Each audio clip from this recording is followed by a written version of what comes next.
Eu respeito a cor da sua pele. Eu respeito o seu jeito de pensar. Eu respeito a sua origem. Eu respeito a sua cultura. Eu respeito a sua religião.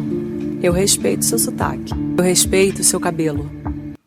Eu fico com a pureza da resposta das crianças.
Se as palavras vêm pra me machucar, eu sou bravo, sou firme, meu destino eu vou cumprir, sou assim.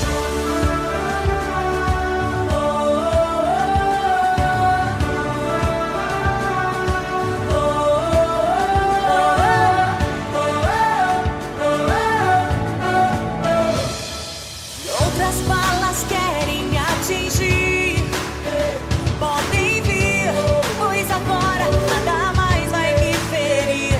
Nós atravessamos as barreiras em direção ao sol. Somos muitos, eu não estou mais só.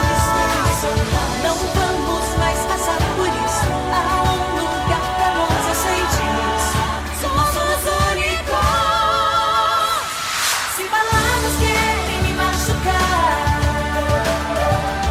com minha voz mais alto irei cantar.